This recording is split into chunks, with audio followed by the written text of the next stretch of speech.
नमस्कार, मी शुभम. तुमचं सर्वांचं स्वागत आहे आमच्या नवीन यूट्यूब चॅनल. आज आपण माहिती घेणार आहोत महाराष्ट्रातील 3.5 शक्तिपीठापैकी एक असलेलं, त्यांना आपण आज शक्तिपीठ म्हणून सुद्धा ओळखतो, ते म्हणजे सप्तशृंगी माता मंदिर म्हणजेच वणीची आई. आई सप्तशृंगीबद्दल अशी आख्यायिका आहे की महिषासूर राक्षसाने खूप कठीण तपस्या करून ब्रह्मदेवाला प्रसन्न केले आणि प्रसन्न होऊन ब्रह्मदेवाने महिषासुराला वरदान मागण्यास सांगितले. तेव्हा महिषासुराने मला अमरत्व द्या असे वरदान मागितले. त्यावर ब्रह्मदेवाने नकार दिला. महिषासुराने विचार करून माझा वध फक्त एका स्त्रीच्या हातून व्हावा असा वरदान मागितला. त्यानंतर ब्रह्मदेवाने सुद्धा या वरदानाला आशीर्वाद दिला आणि तसे वरदान ब्रह्मदेवाने त्याला प्रदान केले. अहंकारी महिषासुराला असे वाटले की आता मला कोणीच मारू शकत नाही, म्हणून त्याने त्रिलोकात उच्छाद मांडायला सुरुवात केली. ऋषीमुनींना, देवी देवतांना त्रास देण्यास सुरुवात केली. इंद्रलोकही पूर्णपणे उद्ध्वस्त करून टाकला.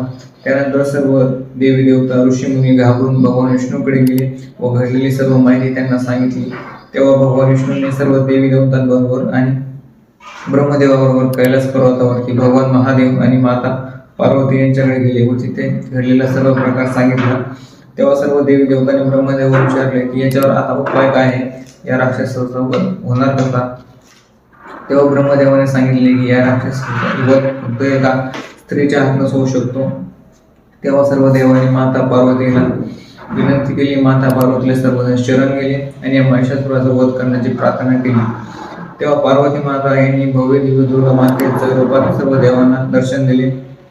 दुर्गा मातेने 18 भुजा म्हणजे 18 हात असलेल्या देवीला सर्व देवाकडून 18 शस्त्र प्रदान करण्यात आली. त्यामध्ये प्रामुख्याने म्हणजेच महादेवाचे त्रिशूल, भगवान विष्णूंचे सुदर्शन चक्र, ब्रह्मदेवाचे कमंडलू, अग्निदेवांचे प्रचंड दाहक, वरुण देवाचा शंख, वायुदेवाचा धनुष्यबाण, इंद्रदेवाचा वज्र, यमदेवाचा पाश, सूर्यदेवाचे किरणे, कालस्वरूप देवीनी तलवार आणि सर्वात महत्त्वाचं म्हणजे हिमालयाने स्वतः त्याचा सिंह देवीला वाहन म्हणून दिला.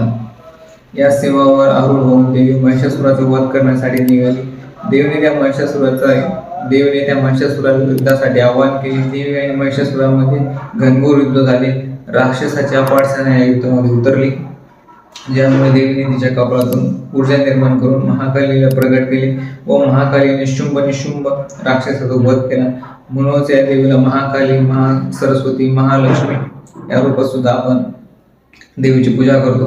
आणि शेवटी महिषासुराचा वध करण्यासाठी महादेवाने दिलेले दिव्य त्रिशूळ फेकले असता महिषासुराचे मस्तक झाडापासून वेगळे झाले आणि महिषासुराचा वध झाला. पण या त्रिशूळाच्या प्रचंड प्रहाराने या पर्वताला मोठी भेग पडली. या पर्वतावर आजही आपण ती भेग पाहू शकतो.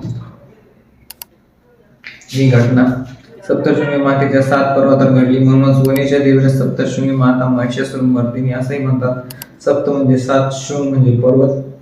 खूप जणांच्या मनात असा विचार आहे की देवीची मान वाकडी काय आहे. त्याबद्दल सुद्धा अशी आख्यायिका आहे की मार्कंडेय ऋषीने सप्तशृंगी पाठमध्ये देवीची स्तुती करत असताना ती स्तुती ऐकण्यासाठी देवी मान तिरकी करून डावा हात कानाला लावून इथं स्तुती ऐकत होती. त्यामुळे देवीची मान तिरकी आहे. म्हणून देवीच्या दर्शनानंतर खूप भाविक मार्कंडेय पर्वतावर दर्शनाला सुद्धा जातात.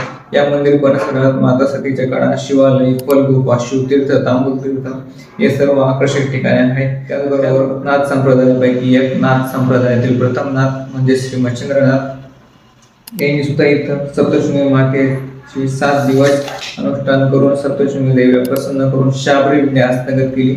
याचा पूर्व श्री नवनाथ पारायणाचा 2रा अध्याय यामध्ये सुद्धा आपल्याला बघायला मिळतो. अशा या महिषासुरमर्दिनी सप्तशृंगी मातेचा आशीर्वाद आपल्या सर्व भक्तांवर राहावा हीच ईश्वरचरणी प्रार्थना. म्हणून असेल तर लाईक करा.